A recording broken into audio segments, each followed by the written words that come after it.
A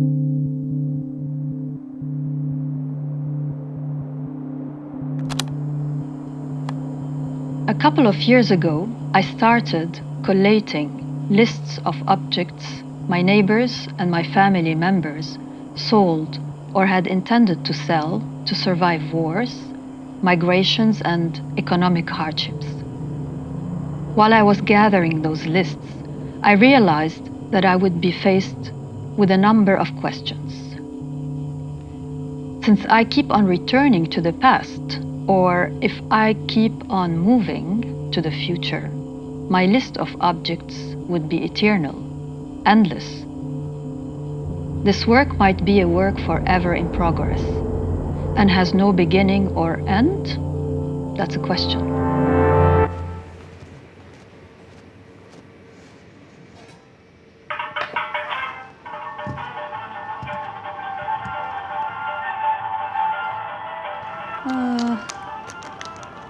I think I'm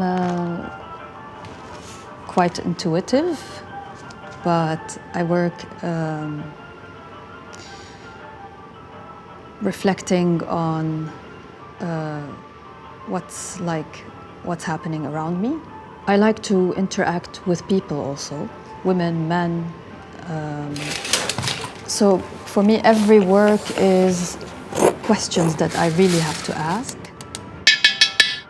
Yeah, I'm a multidisciplinary artist at the end. I mean, I work with drawing, painting, embroidering, making films, sometimes performing also,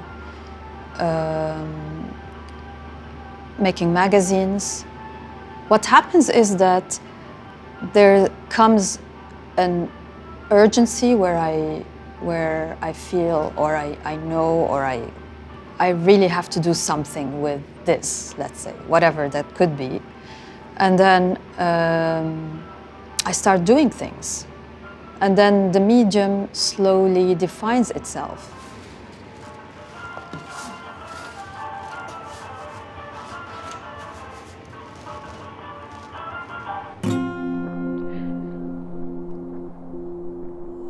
Is this a way to reflect, like in Islamic art, or to study perhaps the notion of the fear of the void? Am I personally too scared to live in a place where there are no worries?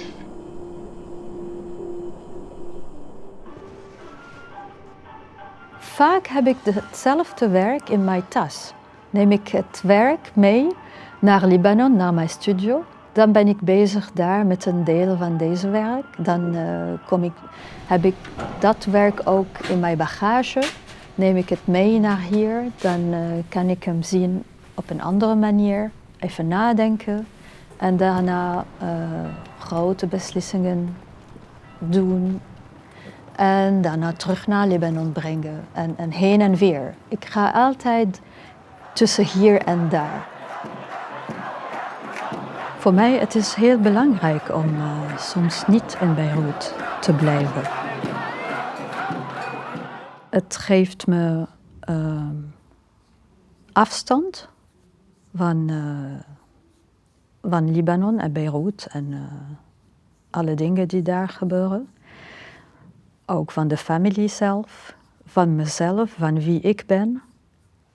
Dat vind ik heel goed. Als je kunstenaar bent, moet je ook eventjes vragen stellen, altijd.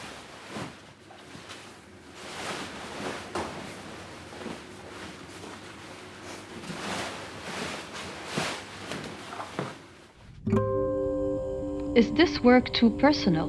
And if so, why would you guys have to hear me speak about it? Anyway, not to linger too long on my questions, here I will be listing a few of my findings.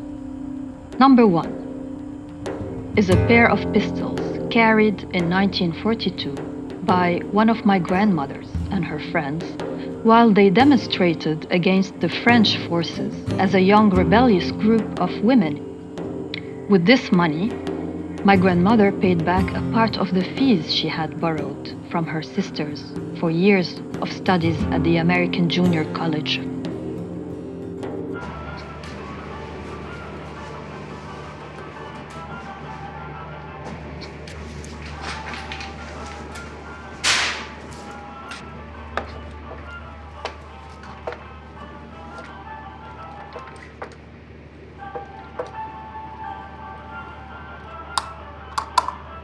the more a leader had power, the more he had tents. And of course, that person is usually a man of power. So I wanted to make a tent for those who have the least power, for women. I'm very interested not in the story where the woman is just a victim, because I refuse to be a victim myself.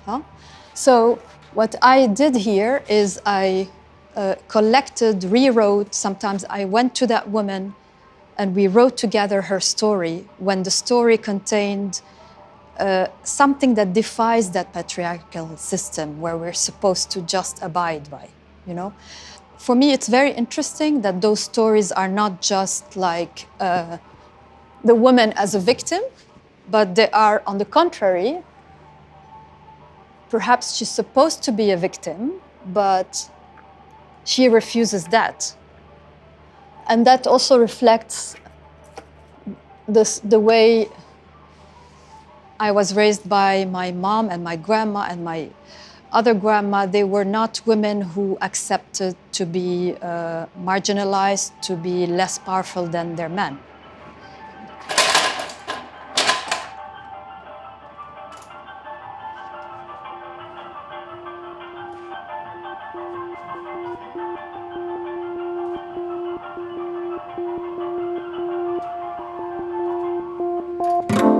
Number 2.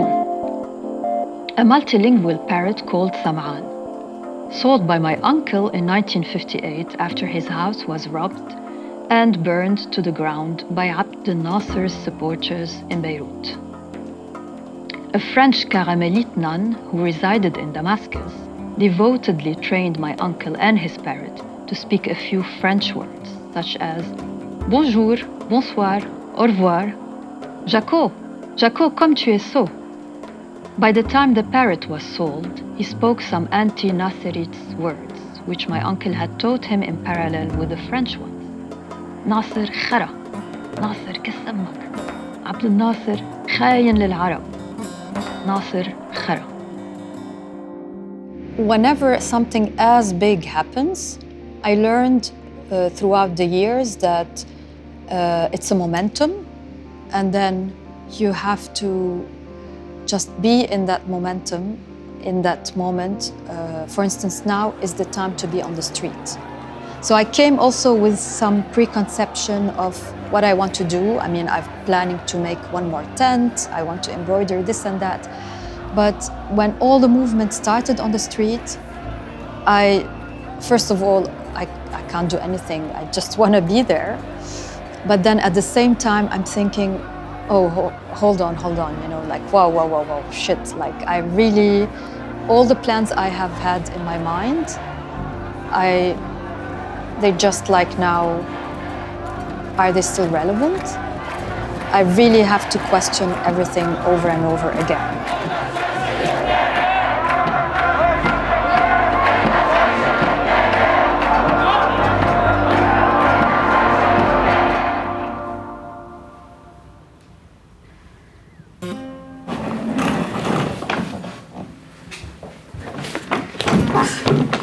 Okay, forget it.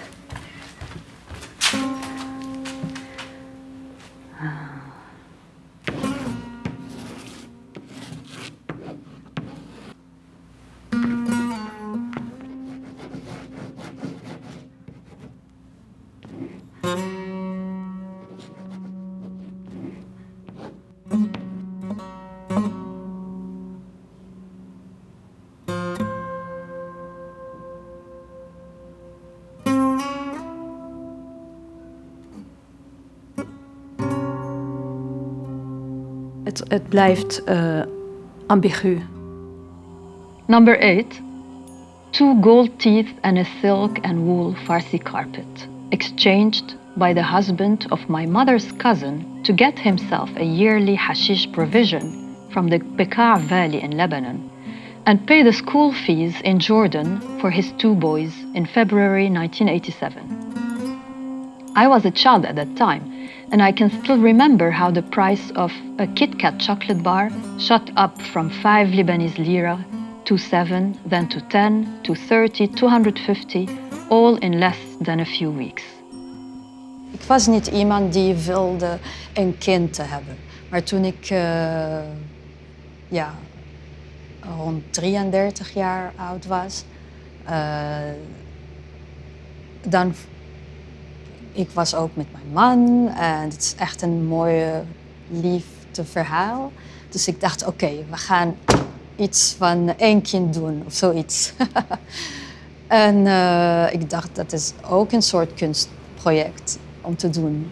Het verbindt je als ouder, maar ook als kunstenaar met de maatschappij.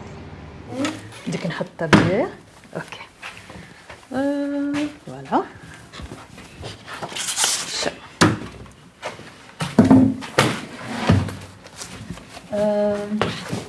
Wacht nog mooi. مظبوط. بدك أغمق؟ licht. في هيدا إذا بدك الروت. I think it empowers you that as a woman you also transmit it to your children. You have to show them that as a woman I'm working to earn my living, to make my dreams come true, to achieve my ideas. هيدي الأكلة اللي حبينا نطبخها سوا.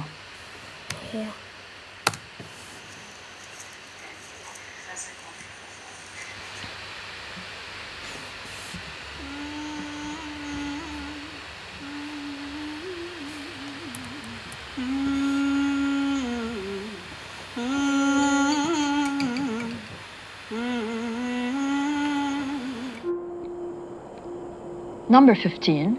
A piece of the sea, as seen from the balcony view of my Syrian relative who resides in Ras Beirut, close to the Mediterranean. Many of the people who left Damascus to live in Beirut in the 60s favored living near the sea, as they felt freer than ever in that spot. I was born during the Civil War, so I think it was important for some years not to look at the war, but look at instead the daily life, you know, what keeps you alive during that daily life. I think that's really important because as a kid or as a person also growing up in the war, what really matters is how we're gonna go on in our life. So I've been busy doing things related to that. I made some works, some video works also where I would be even questioning or ironically taking a position against speaking about the war. That's why for a while I was going, and I still go with my father. He swims every day at the sea, at the beach. Het is een soort reflectie van wat gebeurt rond ons, rond mij. Dus ik ben niet een kunstenaar die gewoon in mijn eigen studio zit en met niemand praat. Ik heb een sterk gevoel of mijn omgeving. Te sterk gevoel soms. En daarom moet ik ook een beetje afstand nemen, af en toe. Ik doe vooral mijn werk voor mijzelf. Zo simpel eigenlijk.